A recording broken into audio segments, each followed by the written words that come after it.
Banyak bicara, banyak salah. Selamat datang di channel Hukum TV. Sebelum memulai podcast, mari dukung channel ini dengan cara klik tombol subscribe, like, dan share video ini. Istilah PKPU dalam perusahaan seringkali terdengar pada masa sekarang ini. Banyak perusahaan dinyatakan dalam PKPU karena ketidakmampuannya untuk membayar hutang. Apa yang dimaksud dengan PKPU dan syarat apa saja yang harus dipenuhi untuk mengajukan PKPU? Yang kedua, bagaimana cara mengajukan permohonan PKPU dan bisakah perusahaan saya dipilotkan? Kepailitan dan PKPU diatur dalam Undang-Undang Republik Indonesia Nomor 37 Tahun 2004 tentang kepailitan dan penundaan kewajiban pembayaran utang. PKPU merupakan proses penundaan kewajiban pembayaran utang oleh debitor dengan mengajukan proposal perdamaian yang berupa rencana pembayaran kepada kreditor agar debitor tersebut tidak dipailitkan. Pengaturan PKPU sendiri diatur pada pasal 222 sampai dengan pasal 228 Undang-Undang Nomor 37 Tahun 2004. Kita dapat mengetahui bahwa PKPU adalah sebuah cara yang digunakan oleh debitor atau kreditor dalam hal debitor atau kreditor menilai debitor tidak dapat atau diperkirakan tidak akan dapat lagi melanjutkan pembayaran utang-utangnya yang sudah jatuh tempo dan utang tersebut dapat ditagih dengan maksud agar tercapai rencana pembayaran kepada kreditornya. Rencana perdamaian tersebut dapat berupa restrukturisasi, potongan, ataupun negosiasi dalam hal pembayaran lainnya.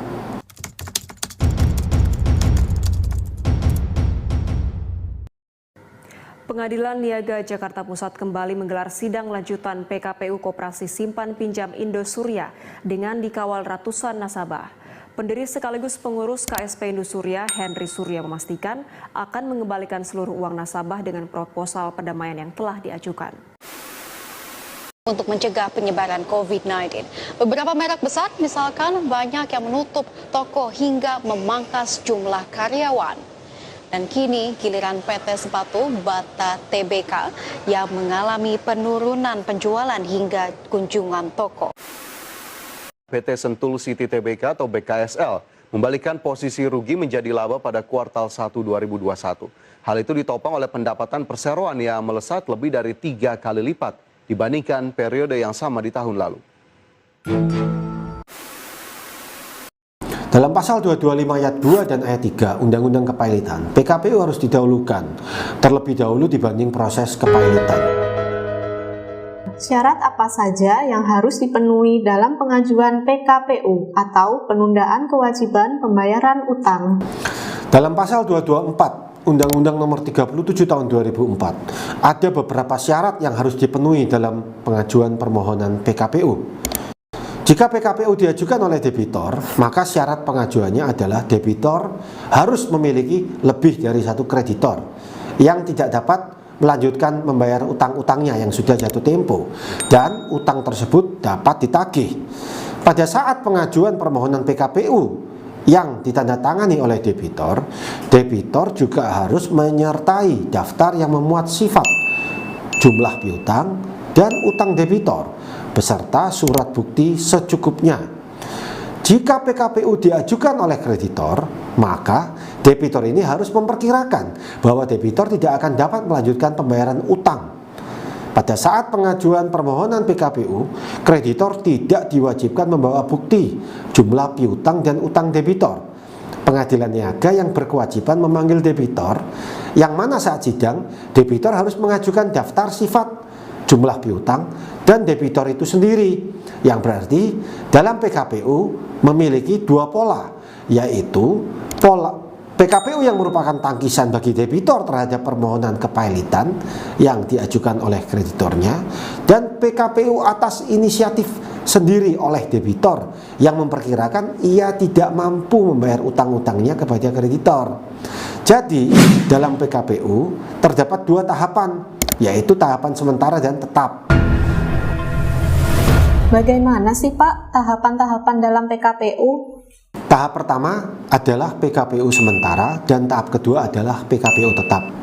Berdasarkan pasal 225 ayat 2 Undang-Undang Kepailitan, Pengadilan Niaga harus mengabulkan permohonan PKPU sementara.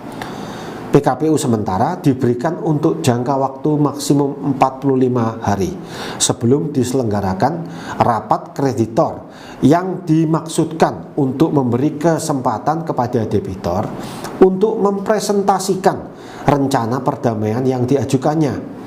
Akibat hukum dari putusan PKPU sementara ini bagi kreditor adalah kreditor tidak dapat menagih utang-utangnya selama PKPU sementara tersebut karena debitor tidak diwajibkan untuk membayar utang-utangnya.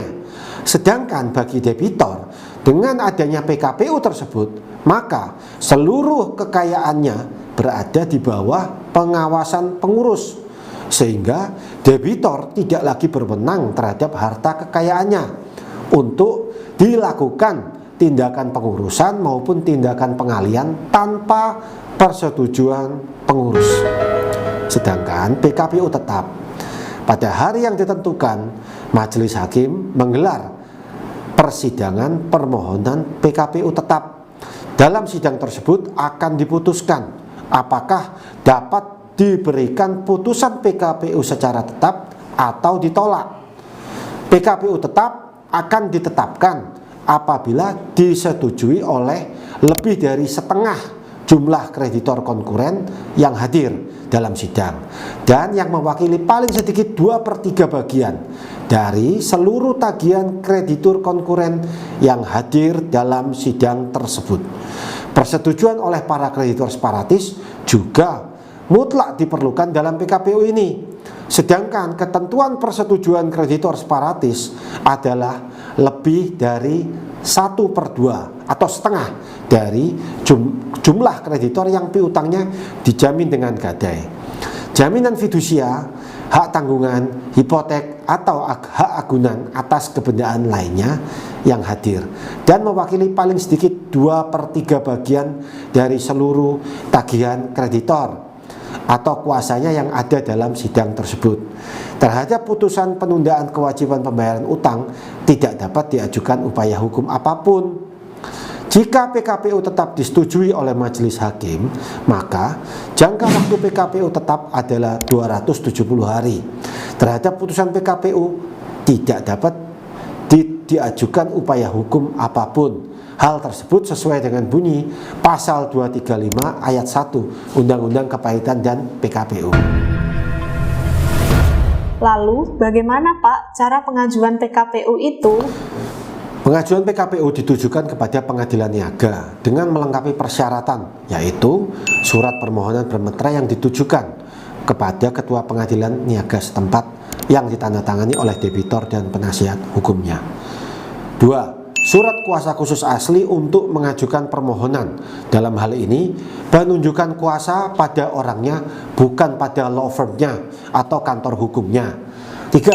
Izin advokat dilegalisir. 4. Alamat dan identitas lengkap para kreditor konkuren, disertai jumlah tagihannya. 5. Financial report dan dapat dilampirkan rencana perdamaian atau akord yang meliputi tawaran pembayaran seluruh atau sebagian utang kepada kreditor konkuren. Pengadilan dalam waktu paling lambat 3 hari sejak tanggal didaftarkannya surat permohonan harus mengabulkan penundaan kewajiban pembayaran utang sementara dan harus menunjuk seorang hakim pengawas dari hakim pengadilan serta mengangkat satu atau lebih pengurus yang bersama-sama dengan debitor mengurus harta debitor. Dalam waktu paling lambat 20 hari harus mengabulkan permohonan penundaan kewajiban pembayaran utang sementara dan harus menunjuk hakim pengawas dari hakim pengadilan serta mengangkat satu pengurus yang bersama dengan debitor mengurus harta debitor. Jangka waktu PKPU sementara adalah paling lama 45 hari. Segera setelah putusan PKPU sementara diucapkan, pengadilan melalui pengurus wajib memanggil debitor dan kreditor yang dikenal dengan surat tercatat melalui kurir untuk 45 hari terhitung sejak putusan PKPU sementara diucapkan. Pengurus harus segera mengumumkan putusan PKPU sementara dalam Berita Negara RI dan dalam 2 surat kabar harian yang ditunjuk oleh hakim pengawas, dan dalam pengumuman tersebut sekaligus juga memuat undangan untuk hadir pada persidangan yang merupakan rapat permusyawaratan hakim tersebut. Jika ada rencana perdamaian, juga harus disebutkan mengenai hal ini dalam pengumuman tersebut. Pengumuman tersebut harus dilakukan oleh pengurus paling lambat 21 hari sebelum tanggal sidang yang direncanakan. Dalam hal jikalau PKPU disetujui, pengurusan harta debitor dilakukan oleh pengurus. Hal tersebut sesuai dengan pasal 225 ayat 2 dan ayat 3 Undang-Undang Kepailitan dan PKPU. Selama PKPU, debitor tanpa persetujuan pengurus tidak dapat melakukan tindakan kepengurusan atau kepemilikan atas seluruh atau sebagian hartanya. Demikian sesuai dengan pasal 240 ayat 1 Undang-Undang Kepailitan dan PKPU.